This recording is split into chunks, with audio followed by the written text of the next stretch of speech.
Om Shirdi Sai Ram, Chapter 31 from the Shirdi Sai Satcharita. In this chapter, Hemant Pant describes the passing away of certain devotees and a tiger in Baba's presence. Preliminary. The last wish or thought that a man has at the hour of death determines his future course. Shri Krishna has said in Gita that he who remembers me in his last moments comes verily to me, and he who meditates otherwise at that time goes to what he longs for. We cannot be certain that we can entertain a particular good thought at our last moment, for more often than not, we are more likely to be frightened and terrified by death. Hence, constant practice is necessary for enabling us to fix our mind on any desired good thought at any moment. All saints therefore recommend us to remember God and chant His name always, so that we may not be perplexed or perturbed when the time for departure comes. The devotees on their part surrender themselves completely to the saints, fully believing that the saints would guide and help them in their last moments. A few such cases will be noted here. Vijayanand. A sannyasi from Chennai named Vijayanand started on pilgrimage to Mansarovar. En route, on hearing Baba's fame, he halted at Shirdi. There he met one Soma Devaji, Swami of Hardwar, and inquired from him about the Mansarovar trip. The Swami told him that the Sarovar was 500 miles above Gangotri and described to him the difficulties of the journey, that is, plenty of snow and the change of dialect every 50 kos, and the suspicious nature of the local people who give a lot of trouble to the pilgrims on the way. On hearing this, the sannyasi was dejected and cancelled the trip. Then, when he went to Baba and prostrated himself before him, Baba got enraged and said, "Drive out this useless sannyasi. His company is of no use." The sannyasi did not know Baba's nature. He felt discomforted, but sat there watching things that were going on. It was the morning darbar and the masjid was overcrowded. Baba was being worshipped in various ways. Some were washing his feet, some taking the teeth, holy water, and drinking it heartily, and some touching their eyes with it. Some were applying sandal paste and some scents to his body, and all were doing these things forgetting the distinction of caste and creed. Though Baba got enraged with him, he was filled with affection for Baba and he didn't feel like leaving the place. He stayed in Shirdi for 2 days when he got a letter from Chennai stating that his mother was very ill. He felt very dejected and wanted to be by his mother's side, but he could not leave without Baba's permission to return home. The omniscient Baba, knowing the future, said to him, "If you so loved your mother, why did you take sannyas? Attachment makes misuse of an ochre garb. Go and sit quiet at your lodging. Wait with patience for a few days. In the Vada there are many robbers. Bolt your doors and be very vigilant. The thieves will carry everything. Wealth and prosperity are transient, and the body is subject to decay and death. While knowing this, do your duty, leaving all attachment with the things of this world. And next, he who does this and surrenders himself to the feet of Hari, Lord, will get free from all troubles and attain bliss. The Lord runs and helps him who remembers and meditates on him with love and affection.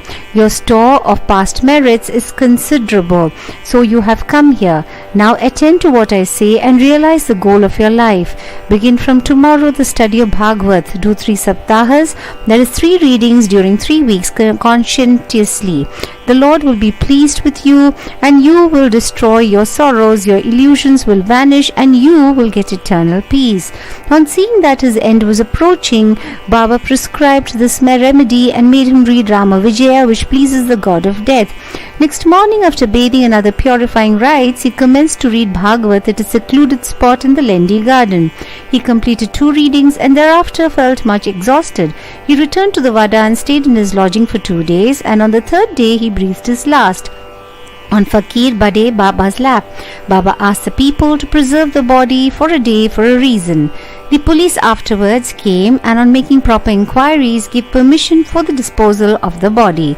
It was buried in a proper place with due rites. In this way, Baba helped the sannyasi and ensured him Sadgati, that is salvation. Balram Mankar. There was a householder devotee of Baba by name Balram Mankar. When his wife passed away, he got dejected and, entrusting his household to his son, left hope and came to Shirdi and lived with Baba. Being pleased with his devotion, Baba wanted to give a good turn to his life life, and he did it in this way. He gave him rupees 12 and asked him to go and live in Manchindragad district, Satara. Mankar was first unwilling to go and stay away from Baba, but Baba convinced him that he was giving the best cause for him and asked him to practice meditation thrice a day in the Gad. On believing in Baba's words, Mankar went to the Gad. He was much pleased with the serenity, pure water, healthy air and the surroundings of the place, and began to practice assiduously the meditations as recommended by Baba. After some days he got a revelation. Generally, bhaktas get revelation in the samadhi or trance states, but in Mankar's case he got it when he came down to his ordinary consciousness from his trance. Baba appeared to him in person. Not only that, Mankar saw him, but he also asked him why he was sent there.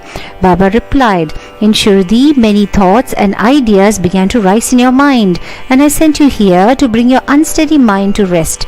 You thought that I was in Shirdi with a body composed of the 5 elements and 3.5 cubits in length.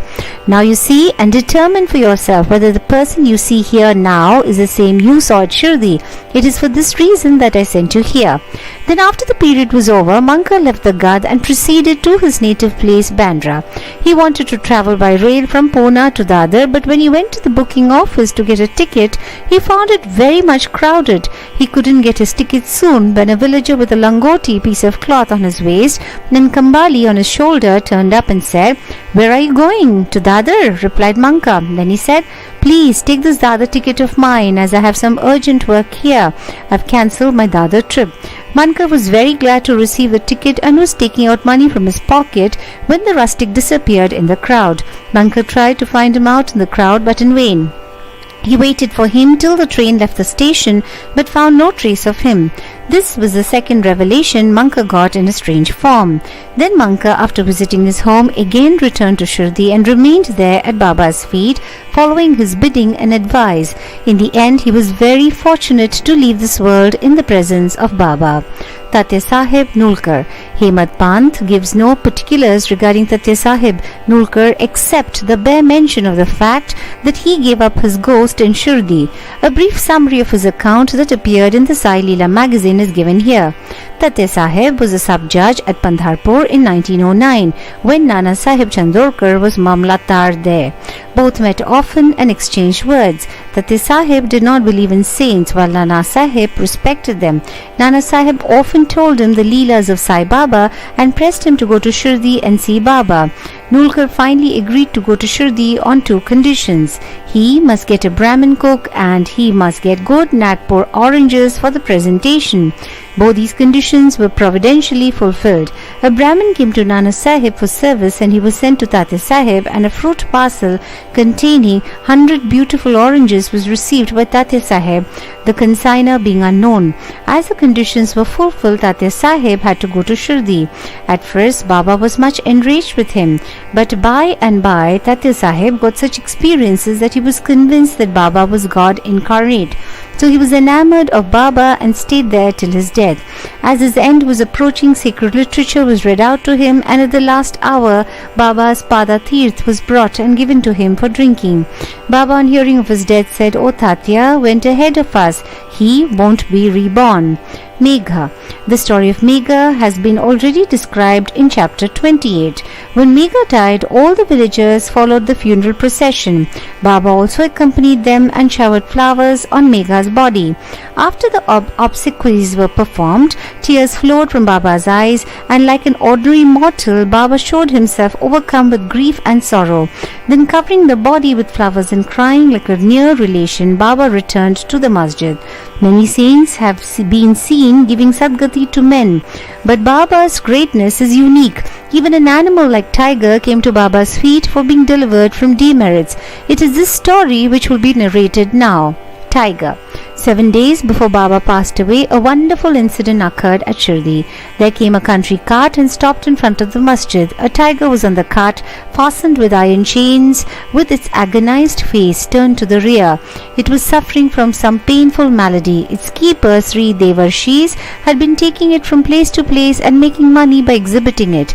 It was the means of their subsistence. They tried all sorts of remedies to cure it from the malady it was suffering from, but all in vain. Then they heard of Baba's Baba's fame and came to him with the animal. They got it down with chains in their hands and made it stand at the door. It was naturally fierce, besides being disease-ridden, so it was restless. The people began to look at it with fright and amazement. The Dervishis told Baba everything about the animal and with his consent brought it before him. As it approached these steps, it retreated on account of the awe of Baba and hung its head down. When both saw each other, it got onto the step and looked at Baba with affection.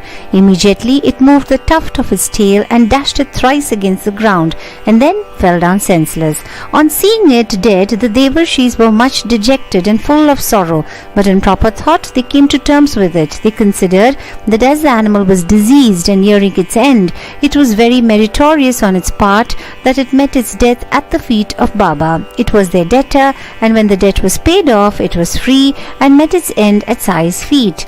When any creatures bow down their head at Sai's feet and meet death, they are liberated. Unless they have got a good store of merit on their account, how could they get such a meritorious end? Bow to Shri Sai, peace be to all. Samastha Lokah Sukhino Bhavantu. Samastha Lokah Sukhino Bhavantu. Samastha Lokah Sukhino Bhavantu. Om Shanti Shanti Shanti.